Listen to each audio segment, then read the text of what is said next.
욕심도 부려본 놈이 부린다고 후 안 하던 사람이 욕심을 부리면 이상하게 탈이 난다. 마천루처럼 솟아있는 은백색 고층 건물에 범접할 수 없는 웅장함에 강남의 랜드마크가 되어 버린 진보그룹. 건물 안고층에서 띠리리리 급하게 인터폰 벨이 울렸다. 비서실 여직원이 하얗고 가는 손을 뻗어 인터폰을 받으며 선홍빛 입술을 움직였다. 네, 사장실 비서 이다혜입니다. 나긋하고 상냥한 목소리에 친절함까지 묻어나는 목소리였다. 저녁 먹었습니까? 맞은편 수화기에선 젊고 묵직한 저음의 남성 목소리가 들려왔다. 이 목소리는 항상 가슴을 파고들었다. 네. 한결같이 수긍하는 어조로 대답을 주고받았다. 그럼 대화가 길어져도 되겠네요. 기다려요. 올라가서 얘기합시다. 덜컹 조용했던 심장이 감당하기 힘들게 빨라졌다.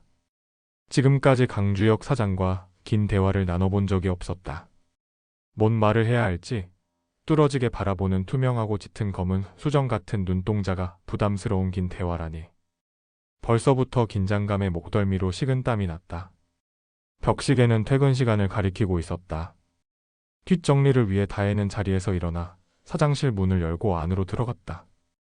걸어가는 뒷모습 뒤로 긴 머리가 하나로 묶여 있었고 하얀 블라우스에 남색 치마를 입고 검은 민무늬 구두를 신은 채 창가에 서서 블라인드를 탔다가 손을 멈추고 건물 아래를 감흥없이 내려다봤다.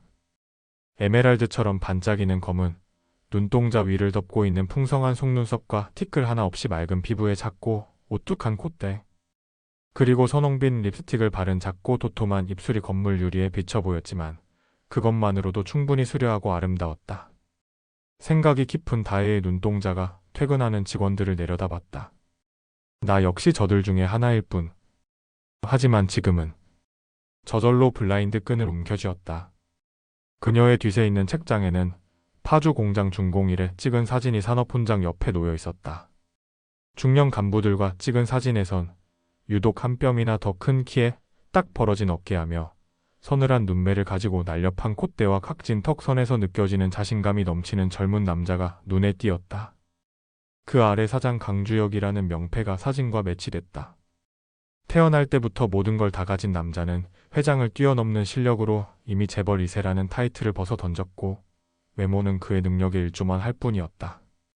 주혁은 협력업체 외국 간부와 공장 시차를 마치고 회사로 돌아오고 있었다. 하루가 고단한 날은 성과가 좋은 뿌듯한 날이기도 했다. 그는 자타공인 일 중독이었다. 건물 아래를 내려다보던 다혜는 고등학교 때부터 거대한 진보그룹 은색 빌딩을 올려다보며 언젠가는 자신이 다닐 회사라는 걸 의심한 적이 없었다. 보는 자리에 따라 세상이 달라 보이네. 교복을 입은 고등학생이다. 다혜는 목이 부러질 듯 건물을 올려다보며 가방끈을 손에 꼭 쥐고 다른 한 손엔 진보그룹 장학재단에서 받은 장학증서를 들고 있었다. 이렇게 진보그룹 앞에 서는 날이 진보그룹 장학재단에서 분기별 장학금을 수여하는 날이었다. 다혜는 퇴근하는 아빠를 기다렸다가 장학증서를 자랑하며 팔짱을 끼고 고기를 먹으러 갔던 날을 회상하며 창밖을 내려다봤다.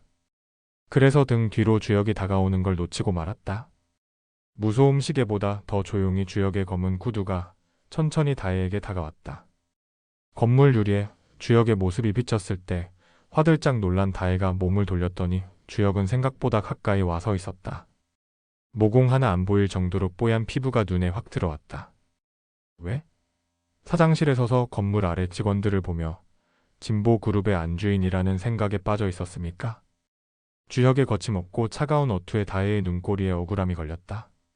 아닙니다. 주혁은 바지 주머니에 손을 넣고 다혜 옆으로 다가와 섰다. 두 다리에 힘을 주고 가슴을 편 자세만으로 젊음과 강인함이 동시에 느껴졌다. 주혁은 진보그룹의 주인답게 목에 힘을 주고 건물 아래를 내려다봤다. 언제 어디서나 존재감을 뿜어내는 그의 모습에는 세상을 다 가진 듯 자신감이 넘쳐났다. 일이 힘들 때마다 이 자리에서 아래를 내려다보며 다짐합니다. 내가 흔들리면 진보그룹을 믿고 달리는 직원들의 가정도 흔들린다. 그러니 나는 진보그룹의 주인이 아니라 포기하지 않고 일하는 그들의 가장이다. 그의 말이 그를 더 빛나게 했다. 오늘도 수고하셨습니다. 그런데 당신이 감히 내 아내 자리를 탐하다니. 그것도 나한테 상의도 없이. 그게 말이 됩니까? 언젠가는 들어야 하는 말이었지만 막상 듣고 나니 가슴이 무너져 내렸다. 말하는 주역의 얼굴 전체가 붉게 물들었다. 한 걸음 앞에 서 있는 다혜의 눈에는 주역이 많이 화가 나 있다고 해석됐다. 상의 없이 그의 아내 자리를 탐하고 가로챈 죄. 주역의 얼굴은 목에서부터 얼굴 전체가 분노로 이글거렸다. 그렇다고 위축되거나 주눅 들지 않고 다혜가 용기를 끌어모아 주역을 올려다봤다. 고마워해야 하는 거 아닙니까? 저 아니면 누가 사장님의 그 이상한 사주에 맞춰 혼인을 해주기라도 할 것 같습니까? 얼굴은 당차 보였지만 심장은 터질 것 같았다.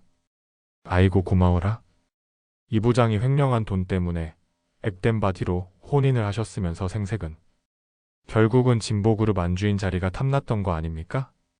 주혁은 욕심 많은 여자를 탐욕스럽다고 싫어했었다.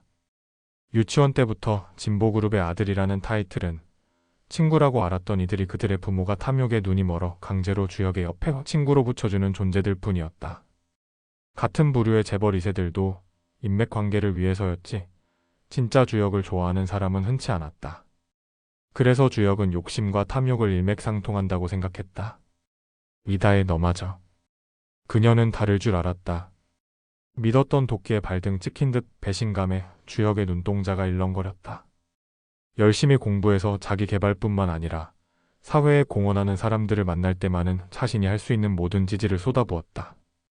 주혁은 이다혜가 후자라고 생각했다. 하지만 지금 눈앞에 서 있는 이다혜는 전자에 가까웠다. 그러니 그 배신감은 극도에 치달았다. 그걸 모르는 다혜는 억울하기만 했다. 그럴 리가요. 맹세컨대 저는 진보그룹 안주인 자리는 탐나지 않았습니다. 그럼 우리 어머니 말씀에 승낙을 한 건 강주혁만 탐이 났다. 네, 조금 많이 탐이 났습니다. 그걸 욕심이라고 하는 겁니다. 강주혁 사장을 탐하면 안 되나요? 허락을 받고 탐해야 하나요? 그렇게 자신 있던 다혜의 말투에 힘이 빠졌다.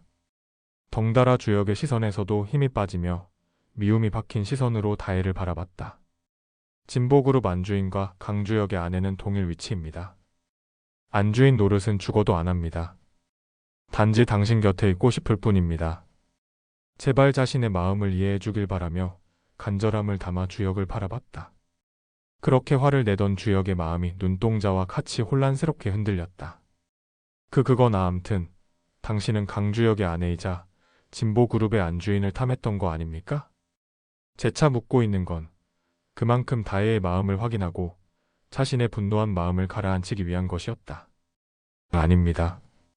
다혜는 주혁의 키에 맞춰 턱을 높이 쳐들고 시선을 거두지 않고 진심을 전하려 노력했다.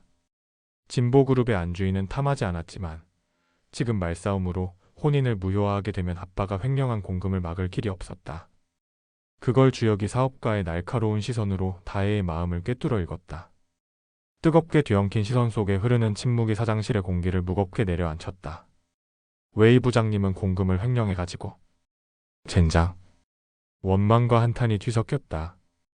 거칠게 손으로 머리를 흐트려 놓더니 주혁은 손으로 다혜의 턱을 받쳐들고 얼굴을 가까이 기울였다. 그의 긴 속눈썹이 천천히 깜박이며 다혜를 날카롭게 바라봤다. 이다혜 씨, 당신은 다를 줄 알았습니다. 실망입니다. 주혁의 실망스러운 눈빛에 다혜는 마음이 아팠다. 그러시는 사장님은 왜 혼인 무효 신청도 안 하시고 저를 사장님 댁에서 쫓아내지 않으셨나요? 싫으면 그렇게 하시면 되는 거 아닙니까? 첫날 저를 쫓아내고 회사에도 발 디디지 못하게 하실 수 있으셨잖아요. 왜 화만 내시나요?